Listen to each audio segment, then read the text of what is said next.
ہے سبع مسانی، قرآن کو 7 لہجے پر اور 7 زبان پہ نازل کیا گیا. بہت مشہور بات ہے سبع مسانی کی. جب بھی آپ قرآن کے علوم القرآن کی گفتگو کریں گے تو اس میں ایک بات بہت ابھر کر کے آتی ہے کہ سبع مسانی. اس میں بہت بڑی بڑی بحثیں ہیں اور بہت مختلف انداز سے اس میں بحثیں کی گئی ہیں. اس میں جو سب سے اہم اور سب سے جو ہے جو بنیادی چیز ہے اور سب سے مطلب جو مستند بات ہے وہ یہ کہ عرب کے 7 قبیلے تھے: قریش، حذیل، تمیم، ازد، ربیعہ، حوازن، سعد بن بکر.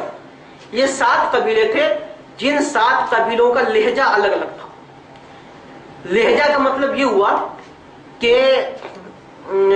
اس کو آپ اپنے زبان میں سمجھیے کہ جیسے حیدرآباد کے لوگ قاف کو خے بولتے، چاقو بولتے، بہار کے لوگ رے کو رے بولتے ہیں. تو اس طریقے کے علاقے کے اعتبار سے جو ٹون ہوتا ہے اور جو الفاظ ہوتے ہیں وہ بدلتے ہیں. مصر میں بعض جگہ جو ہے جو جیم کا تلفظ نہیں ہوتا، گاف کا تلفظ ہوتا ہے. وہ جنت کو گنت کہتے، غنت کہتے. تو اس طریقے کے الفاظ ہیں جو ہر علاقے اور یہ جو ہر قبیلے جو 7 تھے اس میں جو ہے ان کے الگ الگ لہجے ہوا کرتے تھے. تو اللہ کے رسول صلی اللہ علیہ وسلم کے پاس وہ بہت مشہور واقعہ ہے کہ ایک صحابی نے نماز پڑھائی اور پیچھے حضرت عمر فاروق رضی اللہ عنہ نماز پڑھ رہے تھے. اب انہوں نے سورہ فرقان کی تلاوت کی. اس صحابی نے نماز پڑھتے ہی حضرت عمر فاروق رضی اللہ عنہ نے اس کا کالر پکڑ لیا اور ان کو گھسیٹتے ہوئے اللہ کے رسول کے پاس لے کر کیا اور کہا کہ انہوں نے ویسے قرآن پڑھا ہے جیسا آپ نے مجھے نہیں پڑھایا. اللہ کے رسول نے کہا کہ ٹھیک ہے بیٹھو.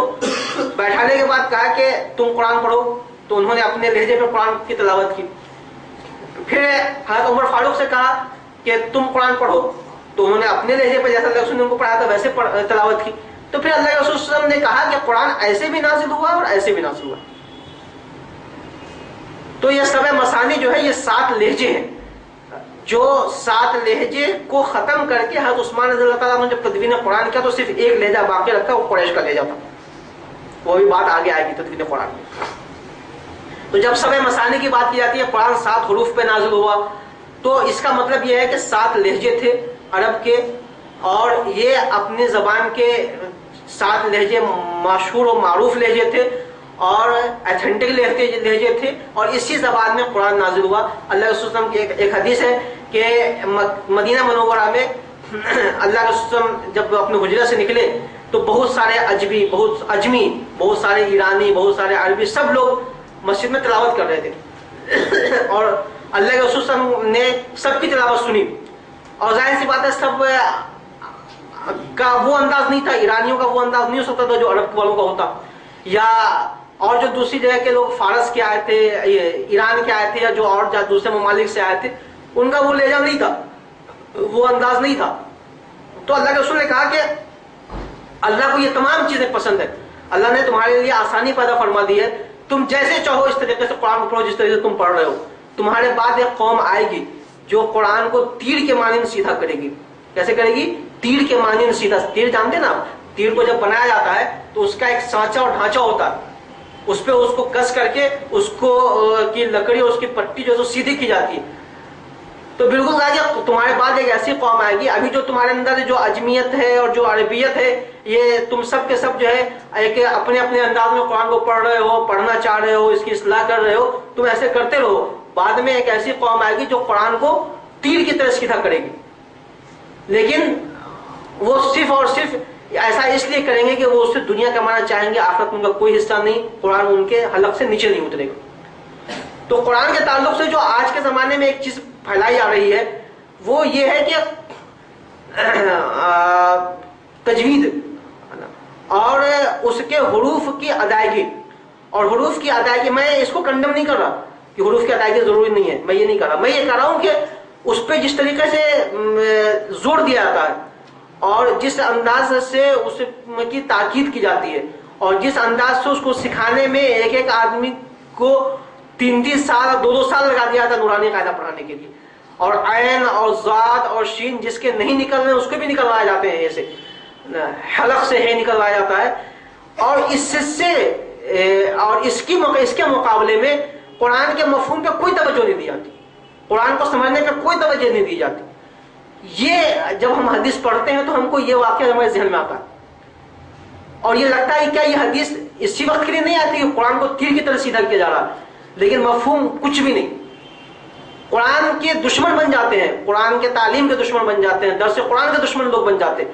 لیکن جب ان سے قرآن کی بات کریں تو ذات کا وہ لہجہ جو عربوں کے وہاں بھی مختلف ہی ہے, اس میں سے کسی ایک قبیلے کے ذات کی طرح وہ ذات نکلوانا چاہیں گے جہاں سے وہ جس سلسلے سے وہ قرأت کی ڈگری لے کر کے آئے.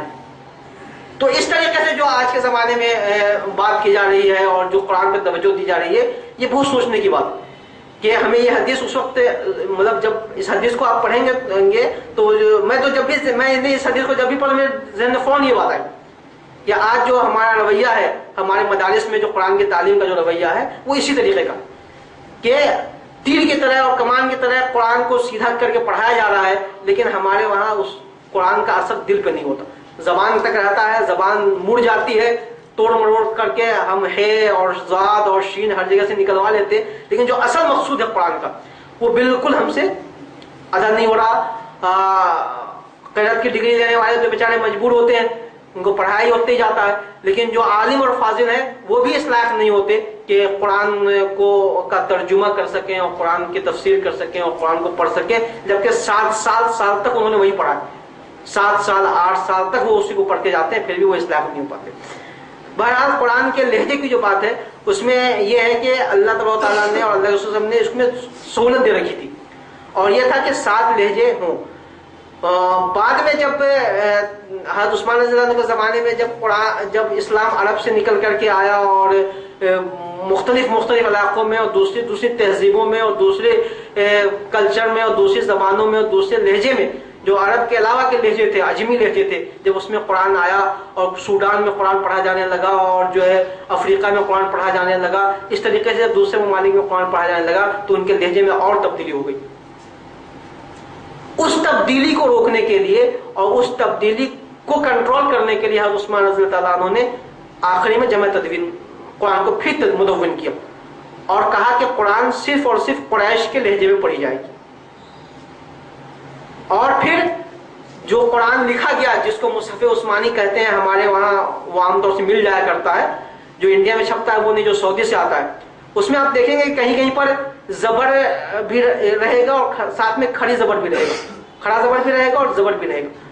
تو اس میں کیا ہوتا ہے, اس میں یہ ہے کہ دونوں وہ جو 7 لہجے ہیں اس 7 لہجے کو باقی رکھا گیا ہے اس قرآن میں, جو مصحف عثمانی کے نام سے آپ دیکھیں گے جو باہر کے پرنٹ ہوتا ہے اس میں وہ لہجہ رکھا گیا کہ کہیں کہیں پر زبر کو الف کے ساتھ پڑھتے تھے. تو اس طریقے سے ان لہجوں کو باقی رکھ کر کے انہوں نے قرآن کو مدون کیا تھا. اللہ کی رحمت جائے گی.